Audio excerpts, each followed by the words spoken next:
Viewers break तो बाद तुहाडा स्वागत है जी डॉक्टर साहब। हुण असीं अपने प्रोग्राम दा ਨੂੰ ਹੋਰ ਅੱਗੇ ਵਧਾਉਂਦੇ ਹਾਂ। ਆਪਣੇ ਦਰਸ਼ਕਾਂ ਵੱਲੋਂ ਆਈਆਂ ਈਮੇਲ ਤੇ ਮੈਸੇਜ ਦੇ ਨਾਲ ਸਾਡੀ ਪਹਿਲੀ ਈਮੇਲ ਆਈ ਹੈ ਮਲੇਰਕੋਟਲਾ ਤੋਂ ਨੂਰਾ ਮਲੇਰਕੋਟਲੀਆ ਜੀ ਦੀ। ਇਹ ਲਿਖਦੇ ਹਨ ਤੇ ਇਹਨਾਂ ਦੀ ਲਿਖਤ ਦਾ ਵਿਸ਼ਾ ਹੈ ਤੁਹਾਡੇ ਪਾਵਨ ਪਵਿੱਤਰ ਅਸਥਾਨ ਅੰਮ੍ਰਿਤਸਰ ਦੀ ਧਰਤੀ ਤੇ ਕੀ ਹੋ ਰਿਹਾ ਹੈ।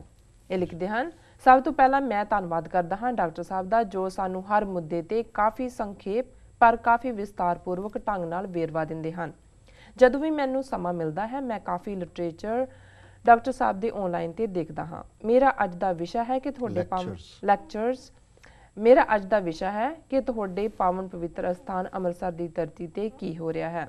ਮੈਨੂੰ ਇਹ ਮੁੱਦਾ ਉਠਾਉਣ ਦਾ ਵੈਸੇ ਕੋਈ ਹੱਕ ਤਾਂ ਨਹੀਂ, ਪਰ ਕਿਉਂਕਿ ਕਿਸੇ ਮੁਤਾਬਕ ਇਹ ਕੁਝ ਹੱਦ ਤੱਕ ਤੁਹਾਡਾ ਅੰਦਰੂਨੀ ਮਾਮਲਾ ਹੋ ਸਕਦਾ ਹੈ, ਪਰ ਮੈਂ ਇਹ ਮੁੱਦਾ ਜ਼ਰੂਰ ਉਠਾਵਾਂਗਾ ਕਿਉਂਕਿ ਮੈਂ ਪੰਜਾਬ ਦਾ ਨਾਗਰਿਕ ਹਾਂ ਅਤੇ ਸਿੱਖ ਮੈਜੋਰਟੀ ਹੋਣ ਕਰਕੇ ਇਸ ਮੁੱਦੇ ਨੂੰ ਪੰਜਾਬ ਵਿੱਚ ਸਿਰਫ ਤੇ ਸਿਰਫ ਸਿੱਖ ਹੀ ਇਸ ਰਸਤੇ ਵਿੱਚ ਆਉਣ ਵਾਲੀ ਹਰ ਉਲਝਣ ਦਾ ਸਾਹਮਣਾ ਕਰਕੇ ਸੁਲਝਾ ਸਕਦੇ ਹਨ, ਨਾ ਕਿ ਕੋਈ ਸੱਚਾ ਪੰਜਾਬ ਪ੍ਰੇਮੀ ਹਿੰਦੂ ਜਾਂ ਮੁਸਲਮਾਨ ਨੌਜਵਾਨ।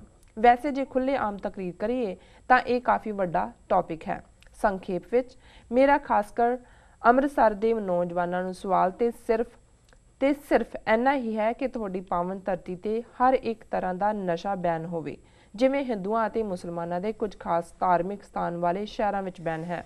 ਇਹ ਮੁੱਦਾ ਦੇਖਣ ਵਿੱਚ ਬਹੁਤ ਹੀ ਸੂਖਮ ਪਰ ਅਸਲ ਵਿੱਚ ਬਹੁਤ ਮਹੱਤਵਪੂਰਨ ਹੈ।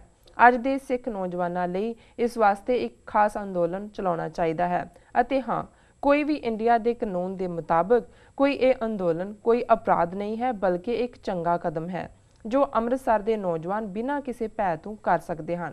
ਸੋ ਡਾਕਟਰ ਸਾਹਿਬ, ਤੁਸੀਂ ਆਪਣੇ ਜ਼ਰੂਰੀ ਅਤੇ ਅਹਿਮ ਸੁਝਾਅ ਅਤੇ ਉਹ ਸੂਖਮ ਤਰੀਕੇ ਦੱਸੋ ਤਾਂ ਜੋ ਸ਼ਰਾਬ, ਤੰਬਾਕੂ ਅਤੇ ਹੋਰ ਸਭ ਨਸ਼ੇ ਘੱਟੋ ਘੱਟ ਜੇ ਪੰਜਾਬ ਵਿੱਚ ਨਹੀਂ ਤਾਂ ਅੰਮ੍ਰਿਤਸਰ ਵਿੱਚੋਂ ਖਤਮ ਹੋ ਜਾ ਸਕਣ ਅਤੇ ਇੱਕ ਚੰਗੀ ਪੋਜ਼ਿਟਿਵ ਬਟ ਰਿਮੈਂਬਰ ਐਗਰੈਸਿਵ ਸ਼ੁਰੂਆਤ ਪੰਜਾਬ ਦੇ ਭਲੇ ਲਈ ਅੰਮ੍ਰਿਤਸਰ ਦੀ ਧਰਤੀ ਤੋਂ ਹੋ ਸਕੇ।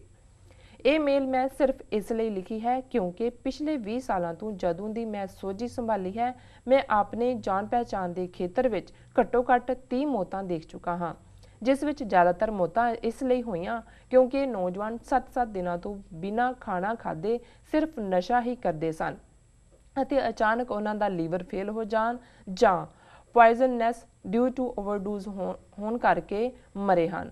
ਜੇ ਮੈਂ ਅੱਜ ਵੀ ਘੱਟੋ ਘੱਟ 50 ਤੋਂ ਉੱਤੇ ਮੇਰੀ ਉਮਰ ਦੇ ਨੌਜਵਾਨਾਂ ਨੂੰ ਜਾਣਦਾ ਹਾਂ ਜੋ ਦਾਰੂ ਦੇ ਨਸ਼ੇ ਵਿੱਚ ਲਗਾਤਾਰ 4-4 ਦਿਨ ਤੱਕ ਖਾਣਾ ਨਹੀਂ ਖਾਂਦੇ ਜਾਂ ਹਫ਼ਤੇ ਵਿੱਚ ਸਿਰਫ ਇੱਕ ਵਾਰ ਹੀ ਖਾਂਦੇ ਹਨ। ਉਹ ਨੌਜਵਾਨ ਹਨ ਜੋ 20 ਤੋਂ 26 ਸਾਲ ਦੀ ਉਮਰ ਵਿੱਚ ਗਰਮ ਖੂਨ ਵਾਲੇ ਹੁੰਦੇ ਹਨ। ਸੋ ਇਹਨਾਂ ਨੌਜਵਾਨਾਂ ਨੂੰ ਸਿੱਧੇ ਰਸਤੇ ਪਾਉਣ ਲਈ ਕੋਈ ਅਜਿਹੀ ਜਗ੍ਹਾ ਨਸ਼ਿਆਂ ਤੋਂ ਪਾਕ ਕੀਤੀ ਜਾਵੇ ਜੋ ਖੁਦ ਨਸ਼ਾ ਮੁਕਤ ਹੋਵੇ ਅਤੇ ਇਹਨਾਂ ਲਈ ਪ੍ਰੇਰਨਾ ਸਰੋਤ ਹੋਵੇ। ਉਮੀਦ ਕਰਦਾ ਹਾਂ ਮੈਂ ਸੰਖੇਪ ਵਿੱਚ ਤੁਹਾਨੂੰ ਆਪਣਾ ਮੈਸੇਜ ਡਿਲੀਵਰ ਕਰ ਚੁੱਕਾ ਹਾਂ। ਧੰਨਵਾਦ ਜੀ ਡਾਕਟਰ ਸਾਹਿਬ। ਅੱਜ ਸੈਡ ਟੌਪਿਕਸ ਵਾਲੀ ਜਾ ਰਹੀ ਹੈ ਗੱਲ ਸਾਰੀ ਜੀ ਜੀ। ਸਭ ਤੋਂ ਪਹਿਲਾਂ ਨੂਰਾ ਮਲੇਰਕੋਟਲੀਆ ਜੀ ਦਾ ਬਹੁਤ ਬਹੁਤ ਧੰਨਵਾਦ। ਉਹਨਾਂ ਨੇ ਸਾਨੂੰ ਲਿਖਿਆ, ਉਹ ਲਗਾਤਾਰਤਾ ਨਾਲ ਲਿਖਦੇ ਨੇ। ਉਹਨਾਂ ਦੀਆਂ ਈਮੇਲਸ ਬੜੀਆਂ ਕੀਮਤੀ ਨੇ ਕਿਉਂਕਿ ਉਹ ਇੱਕ ਹਮਦਰਦ ਸੱਚੇ ਪੰਜਾਬੀ ਨੇ ਔਰ ਮੈਂ ਸਮਝਦਾ ਹਾਂ ਵੀ ਜਦੋਂ ਅਸੀਂ ਪੰਜਾਬ ਦੇ ਨਕਸ਼ੇ ਵਿੱਚ ਉਹ ਹਿੰਦੂ ਵੀਰਾਂ ਭੈਣਾਂ ਨੂੰ ਜਿਹੜੇ ਕਿ ਸਚਿਆਰਤਾ ਨਾਲ ਇਸ ਪਾਸੇ ਲੱਗ ਸਕਦੇ ਨੇ ਪਰ ਲੱਗਦੇ ਨਹੀਂ, ਉਹਨਾਂ ਨੂੰ ਅਸੀਂ ਭਵਿੱਖ ਦੇ ਖਾਲਿਸਤਾਨ ਦੇ ਇੱਕ ਚੰਗੇ ਸ਼ਹਿਰੀਆਂ ਦੇ ਤੌਰ 'ਤੇ ਜਿਹੜਾ ਹੈ ਉਹ ਦੇਖਣਾ ਚਾਹੁੰਦੇ ਆ ਜਾਂ ਦੇਖਦੇ ਹਾਂ, ਅਤੇ ਉਦੋਂ ਇਹੀ ਸਾਹਮਣੇ ਹੁੰਦਾ ਹੈ ਕਿ ਵਫਾਦਾਰ ਉਹੀ ਹੁੰਦਾ ਹੈ ਜਿਹੜਾ ਕਿ ਜਿਸ ਧਰਤੀ 'ਚੋਂ ਉਸ ਦੀ ਜਿਹੜੀ ਹੈ ਪਰਵਰਿਸ਼ ਹੁੰਦੀ ਹੈ, ਜਿਸ ਧਰਤੀ 'ਤੇ ਜਿੱਥੋਂ ਦਾ ਅੰਨਦਾਨ ਹੈ, ਜਿਹਨੂੰ ਅਸੀਂ ਹੋਮਲੈਂਡ ਕਹਿੰਦੇ ਹਾਂ, ਮਦਰਲੈਂਡ ਕਹਿੰਦੇ ਹਾਂ, ਫਾਦਰਲੈਂਡ ਕਹਿੰਦੇ ਹਾਂ, ਆਪਣੀ ਪੁਰਖਿਆਂ ਦੀ ਧਰਤੀ ਕਹਿੰਦੇ ਜੀ, ਕਿ ਉਸ ਦੇ ਜਾਇਆਂ ਦੇ ਨਾਲ ਉਸ ਦੀ ਪਹਿਲੀ ਲਾਇਲਟੀ ਹੋਏ, ਪਹਿਲੀ ਹਮਦਰਦੀ ਹੋਏ। ਔਰ ਇਹ ਗੱਲ ਮੈਂ ਕੁਲਦੀਪ ਨਈਅਰ ਨੂੰ ਜਦੋਂ ਕਿ 1994 ਪੀਰੀਅਡ ਦੇ ਵਿੱਚ, ਸ਼ਾਇਦ 1995 ਸੀ, ਸ਼ਿਕਾਗੋ ਦੇ ਵਿੱਚ ਇੱਕ ਓਪਨ ਡਿਬੇਟ ਇਲੀਨੋਇਸ ਗੁਰਦੁਆਰਾ ਸਾਹਿਬ 'ਚ ਹੋਈ। ਉਹ ਉਦੋਂ ਦੇਵਗੌੜਾ ਪ੍ਰਧਾਨ ਮੰਤਰੀ ਬਣ ਚੁੱਕਿਆ ਸੀ ਤਾਂ ਉਹਦਾ ਦੂਤ ਬਣ ਕੇ ਆਇਆ ਹੋਇਆ ਸੀ। ਸੋ ਮੈਂ ਉਹਨੂੰ ਕਿਹਾ ਸੀ ਵੀ ਤੁਹਾਡੀ ਪ੍ਰੋਬਲਮ ਇਹ ਹੈ ਕਿ ਤੁਸੀਂ ਜੰਮੇ ਪੰਜਾਬ 'ਚ, ਤੁਹਾਡੇ ਫਿਰਕੇ ਦੇ ਲੋਕ ਜਿਨ੍ਹਾਂ ਨੂੰ ਤੁਸੀਂ ਰਿਪਰੈਜ਼ੈਂਟ ਕਰਦੇ ਹੋ ਜੀ, ਪਰ ਤੁਸੀਂ ਆਪਣੀ ਮਾਂ ਬੋਲੀ ਤੋਂ ਵੀ ਇਨਕਾਰੀ ਹੋਏ ਔਰ ਸਭ ਤੋਂ ਵੱਡੀ ਗੱਲ ਵੀ ਤੁਸੀਂ ਪੰਜਾਬ ਦੇ ਜਾਇਆਂ ਨਾਲ ਆਪਣੀ ਵਫਾ ਪਾਲਣ ਤੋਂ ਦੀ ਥਾਂ 'ਤੇ ਤੁਸੀਂ ਗੰਗਾ ਜਮਨਾ ਦੇ ਪੁੱਤਰਾਂ ਦੇ ਨਾਲ ਜਾ ਕੇ ਖਲੋ ਗਏ। ਔਰ ਤੁਸੀਂ ਲਗਾਤਾਰਤਾ ਨਾਲ ਜੇ ਸਿੱਖ ਕਹਿੰਦੇ ਨੇ ਕਿ ਵੀ ਪਾਣੀ ਸਾਡਾ ਪੰਜਾਬ ਦਾ ਪੰਜਾਬ 'ਚ ਰਹਿਣਾ ਚਾਹੀਦਾ ਤੇ ਇਹਨਾਂ ਦਾ ਹੁੰਦਾ ਸੀ ਵੀ ਨਹੀਂ ਹਰਿਆਣੇ ਨੂੰ ਦੇ ਦਿਓ, ਰਾਜਸਥਾਨ ਨੂੰ ਦੇ ਦਿਓ ਜੀ। ਜੇ ਚੰਡੀਗੜ੍ਹ ਪੰਜਾਬ ਲਈ ਮੰਗਦੇ ਸੀ ਤੇ ਕਹਿੰਦੇ ਸੀ ਨਹੀਂ ਇਹਦੇ ਤੇ ਹਰਿਆਣੇ ਦਾ ਹੱਕ ਹੈ।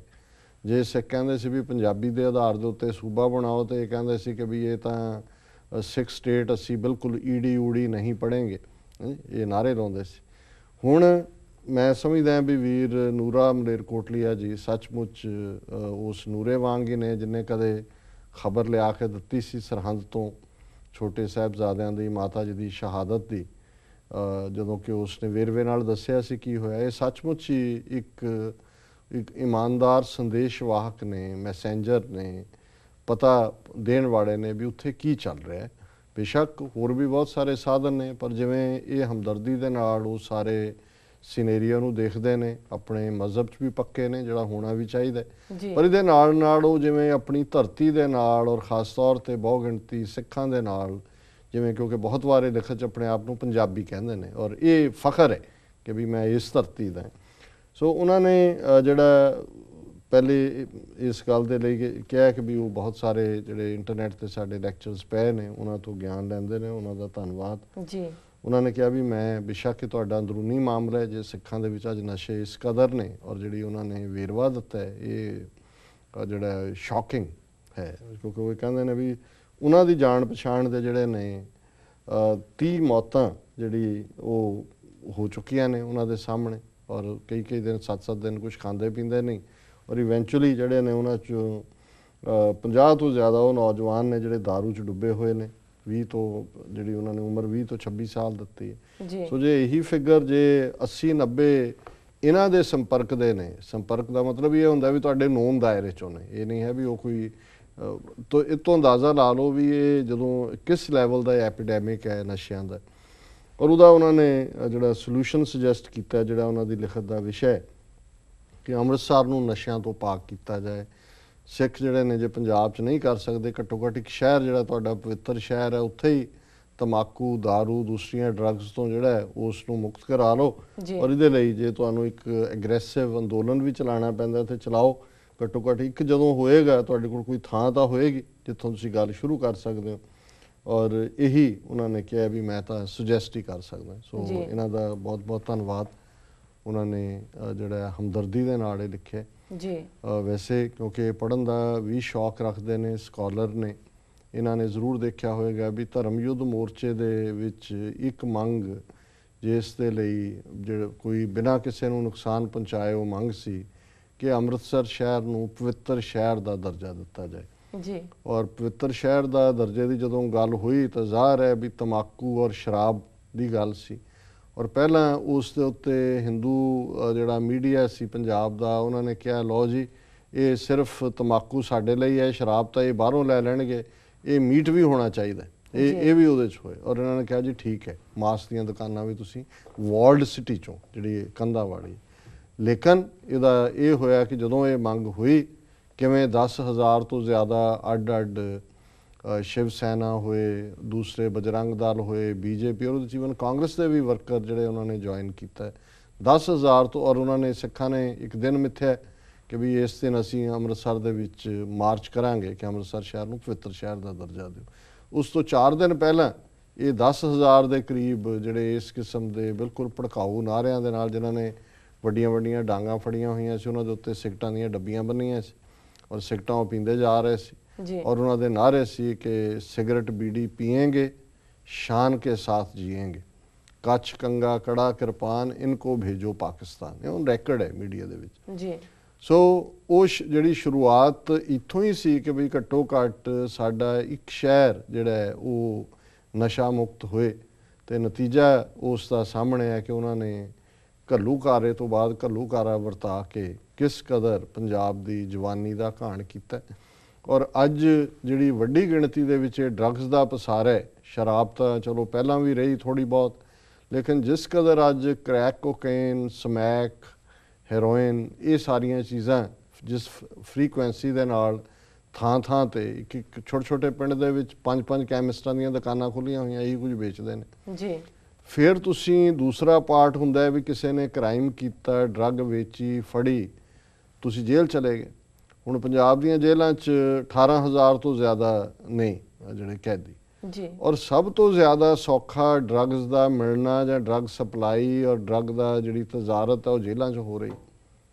ਔਰ ਜੇਲ੍ਹ ਮਿਨਿਸਟਰ ਕਹਿ ਰਿਹਾ ਅੱਛਾ ਜਿਹੜਾ ਹੁਣ ਨਵਾਂ ਬਣਾਇਆ ਹਾਂ ਮੈਂ ਦੇਖਾਂਗਾ ਜੀ ਕਿਵੇਂ ਇਹ ਹੋ ਰਿਹਾ। ਸ਼ਸ਼ੀ ਕਾਂਤ ਜਿਹੜੇ ਡਾਇਰੈਕਟਰ ਜਨਰਲ ਪ੍ਰਿਜ਼ਨ ਸੀ ਉਹਨਾਂ ਦਾ ਮੇਨ ਮੁੱਦਾ ਹੀ ਇਹ ਸੀ ਕਿ ਉਹਨਾਂ ਨੇ ਕਿਵੇਂ ਇਹ ਹਾਈਲਾਈਟ ਕੀਤਾ ਵੀ ਜੇਲ੍ਹਾਂ 'ਚੋਂ ਕੀ ਹੋ ਰਿਹਾ। ਸੋ ਕੁੱਲ ਮਿਲਾ ਕੇ ਜਿਹੜੀ ਗੱਲ ਹੈ ਗੱਲ ਠੀਕ ਹੈ। ਅਸੀਂ ਚਾਹੁੰਦੇ ਹਾਂ ਵੀ ਪੰਜਾਬ ਜਿਹੜਾ ਹੈ ਉਹ ਨਸ਼ਾ ਮੁਕਤ ਹੋਏ, ਪਰ ਜਿਨ੍ਹਾਂ ਦੇ ਨਾਲ ਸਾਡਾ ਵਾਹ ਹੈ ਜੇ ਉਹੀ ਸਾਡੀ ਜਵਾਨੀ ਨੂੰ ਮਾਰਨ ਤੇ ਆਏ ਹੋਏ ਨੇ ਔਰ ਇਲਜ਼ਾਮ ਪਾਕਿਸਤਾਨ ਦੇ ਸਿਰ ਲਾ ਦਿੱਤਾ ਜਾਂਦਾ।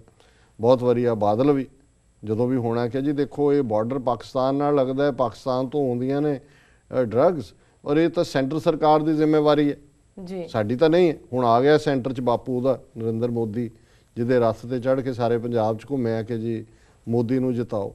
ਔਰ ਸਵਾਲ ਇਹ ਉੱਠਦਾ ਹੈ ਕਿ ਵੀ ਜੇ ਬਾਰਡਰ ਦੇ ਤੋਂ ਡਰੱਗ ਆਉਣ ਦੀ ਗੱਲ ਹੈ, ਗੁਜਰਾਤ ਦੇ ਨਾਲ ਨਹੀਂ ਬਾਰਡਰ ਲੱਗਦਾ ਹੈ ਜੀ, ਪਾਕਿਸਤਾਨ ਦਾ ਸਾਰੇ ਕੱਛ ਰੀਜਨ ਹੈ। ਗੁਜਰਾਤ 'ਚ ਤਾਂ ਸ਼ਰਾਬ ਵੀ ਜਿਹੜੀ ਹੈ ਉਹਦੇ 'ਤੇ ਵੀ ਪਾਬੰਦੀ ਹੈ, ਡਰਾਈ ਸਟੇਟ ਹੈ। ਡਰੱਗ ਉੱਥੇ ਕਿੰਨੇ ਉੱਥੇ ਵਿਕਾਸ ਮਾਡਲ ਵੇਚ ਰਹੇ ਨੇ ਕਿ ਜੀ ਮੋਦੀ ਨੇ ਦੇਖੋ ਕਿੰਨਾ ਵਿਕਾਸ ਕੀਤਾ ਹੈ ਗੁਜਰਾਤ ਦੇ ਵਿੱਚ। ਔਰ ਹੁਣ ਲੱਗ ਜਾਏਗਾ ਪਤਾ ਕਿ ਵੀ ਔਰ ਦੂਸਰੀ ਗੱਲ ਹੁੰਦੀ ਹੈ ਵੀ ਤੁਸੀਂ ਕ੍ਰਿਮੀਨਲ ਨੂੰ ਜੇਲ੍ਹ 'ਚ ਪਾਉਂਦੇ ਹੋ। ਹੁਣ ਜੇਲ੍ਹ ਦੇ ਬਾਹਰ ਵੀ ਪਾਕਿਸਤਾਨ ਦੀ ਚੌਂਕੀ ਲੱਗੀ ਹੋਈ ਹੈ ਜਿਹੜੀ ਪਾਕਿਸਤਾਨ ਵਾਲੇ ਅੰਦਰ ਜੇਲ੍ਹ 'ਚ ਡਰੱਗ ਪਹੁੰਚਾਉਂਦੇ ਨੇ। ਜੇਲ੍ਹਾਂ 'ਚ ਡਰੱਗ ਕੌਣ ਪਹੁੰਚਾਉਂਦਾ ਹੈ, ਕੌਣ ਜੇਲ੍ਹਾਂ ਦੇ ਵਿੱਚ ਜ਼ਿੰਮੇਵਾਰ ਹੈ ਇਸ ਗੱਲ ਦੇ ਲਈ? ਜੇਲ੍ਹਾਂ ਤੁਹਾਡੀ ਸਟੇਟ 'ਚ ਨਹੀਂ ਆਉਂਦੀਆਂ। ਜੀ ਜੀ। ਸੋ ਕੁੱਲ ਮਿਲਾ ਕੇ ਅਸੀਂ ਸਮਝਦੇ ਹਾਂ ਵੀ ਸਾਡੀ ਜਿਹੜੀ ਉੱਥੇ ਸਿਚੁਏਸ਼ਨ ਹੈ ਉਹ ਬੜੀ ਫਿਕਰਮੰਦੀ ਵਾਲੀ ਹੈ, ਉਹਦੇ 'ਚ ਕੋਈ ਸ਼ੱਕ ਨਹੀਂ ਹੈ।